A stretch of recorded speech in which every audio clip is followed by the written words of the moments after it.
KH Patil ಬಗ್ಗೆ ನಾವು ಮಾತನಾಡೋದು ಏನು ದೊಡ್ಡ ವಿಷಯ ಅಲ್ಲ. ಇಷ್ಟೋ ತನಕ ಹೊರಗಿನವರೆಲ್ಲ ಮಾತಾಡ್ಯಾರ. KH ಪಾಟೀಲ್ ಬಗ್ಗೆ DR ಪಾಟೀಲ್ ಮತ್ತು HK ಪಾಟೀಲ್ಗಿಂತ ಹೆಚ್ಚು ಒಡನಾಟ ಇಟ್ಕೊಂಡವ್ ನಾನು ಅವ್ರು ಕೂಡ. ಅವ್ರು ನಮ್ಮ ಸಹಜವಾಗೇ ಮಾತಾಡ್ತಿದ್ರು. ಏನೇ ಬೇಕಾದ್ರೆ ಮಾರ್ಗದರ್ಶನವನ್ನ ಕೇಳ್ಕೊತಿದ್ದೆ.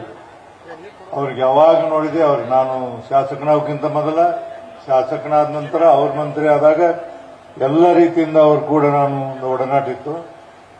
ಇವತ್ತು ನಾನು ಹೇಳಿದೆ ಮೊನ್ನೆ, ಈ ಜಗತ್ತಿನಲ್ಲಿ, ಈ ದೇಶದಲ್ಲಿ, ಎಲ್ಲ ಜಗತ್ತಿನಲ್ಲಿ ಎರಡು ತರ ವ್ಯಕ್ತಿಗಳನ್ನ ನಾವು ಕಾಣ್ತೀವಿ.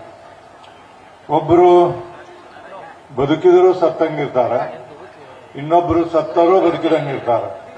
ಅಂತವರಲ್ಲಿ KH ಪಾಟೀಲ್ರು ಇವತ್ತು ಅವ್ರು ನಮ್ಮ ಎದುರಿಗೆ ಇರ್ದಿದ್ದು ಸಹಿತ ನಮ್ಮ ಎದುರಿಗೆ ಅದಾರ ಅನ್ನುವಂತ ಭಾವನೆ ನಿಮ್ಮೆಲ್ಲರಿಗೆ ಐತೆ ಅನ್ನೋದನ್ನ ನೀವು ನೆನಪು ಮಾಡ್ಕೋಬೇಕಿಷ್ಟ.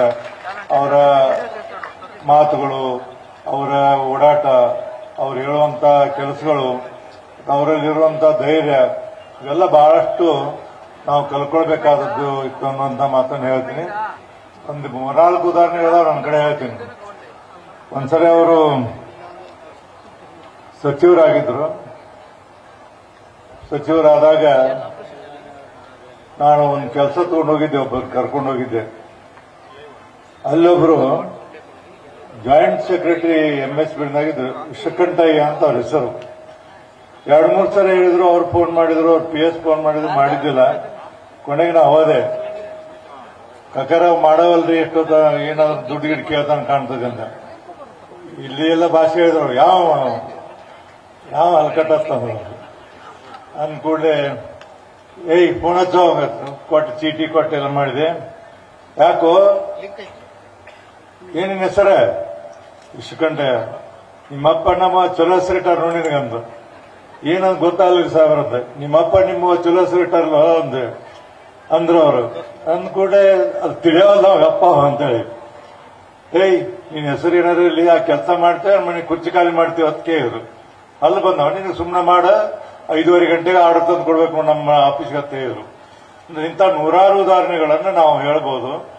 ಅವರು ಯಾವಾಗಲಾದರೂ ನೇರ್ ನುಡಿ ಮಾಡಿದವರು, ಮತ್ತೆಲ್ಲಾ ರೀತಿಯಿಂದ ಈ ರಾಜ್ಯಕ್ಕೆ ಅನುಕೂಲ ಆಗುವಂತ ಕೆಲಸಗಳನ್ನು ಮಾಡ್ತಿದ್ರು. ಅವತ್ತಿನ ಅವರನ್ನ ಇವತ್ತು ನಾವೆಲ್ಲ ಕಂಪೇರ್ ಮಾಡ್ಕೊಂಡ್ರೆ ನಮಗೆ ಅವರಿಗೆ ಎಷ್ಟೆಷ್ಟು ಅಂತರ ಅನ್ನೋದನ್ನು ನಾವು ಸೂಕ್ಷ್ಮವಾಗಿ ಅರ್ಥಕೊಳ್ಬೇಕಾಗಿದೆ. ಅಂತ ಒಬ್ಬ ವ್ಯಕ್ತಿ ನಮ್ಮ ನಾಡಿನಲ್ಲಿ ಹುಟ್ಟಿ ಇಡೀ ಕರ್ನಾಟಕಕ್ಕೆ ಒಂದು ಹೆಸರನ್ನಲ್ಲ, ಇಡೀ ದೇಶಕ್ಕೆ ಹೆಸರನ್ನು ತಂದಂತ ಒಬ್ಬ ಮಹಾನ್ ವ್ಯಕ್ತಿ ಇವತ್ತು ಅವರು 100 ವರ್ಷ ಅವರ ಹುಟ್ಟುಹಬ್ಬವನ್ನು ನಾವು ಆಚರಿಸುವಂತ ಕಾಲದಲ್ಲಿ ಅವರ ಹೆಸರಿನಿಂದ ಕಾನೂನು ಕಾಲೇಜುಗಳು, ಬೇರೆ ಬೇರೆ ಎಲ್ಲ ಅನೇಕ ಇವನು ತೆಗೆದಾರೆ. ಇದಕ್ಕೆ HK ಪಾಟೀಲ್ಗೆ, DR ಪಾಟೀಲ್ಗೆ ನಾನು ಅಭಿನಂದನೆ ಸಲ್ಲಿಸ್ತಿದ್ದೀನಿ.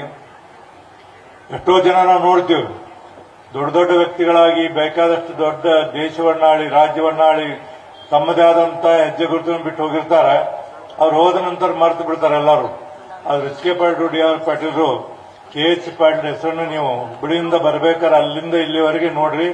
ಎಲ್ಲಿ ನೋಡ್ತೀವಿ ಅಲ್ಲಿ KH Patil photo, KH Patil board, ಅವ್ರ ಶಾಲೆ, ಕಾಲೇಜುಗಳು ಮತ್ತೆಲ್ಲಾ ಸಂಸ್ಥೆಗಳು.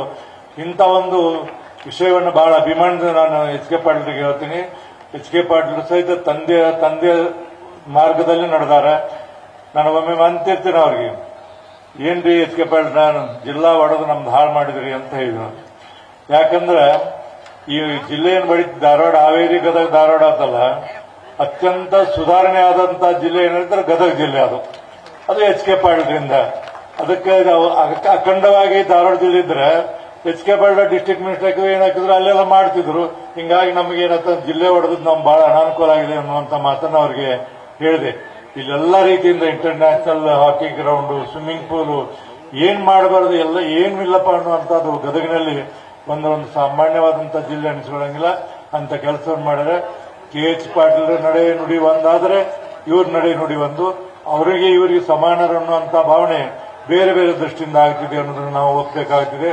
ಅವರ ರೀತಿ ನೀತಿಗಳು, ಅವರ ನಡಿಗೆ, ಅವರ ನಡ್ಕೊಳ್ಳುವಂತ ಪದ್ಧತಿ ಬೇರೆ, HK ಪಾಟೀಲ್ ಪದ್ಧತಿ ಬೇರೆ.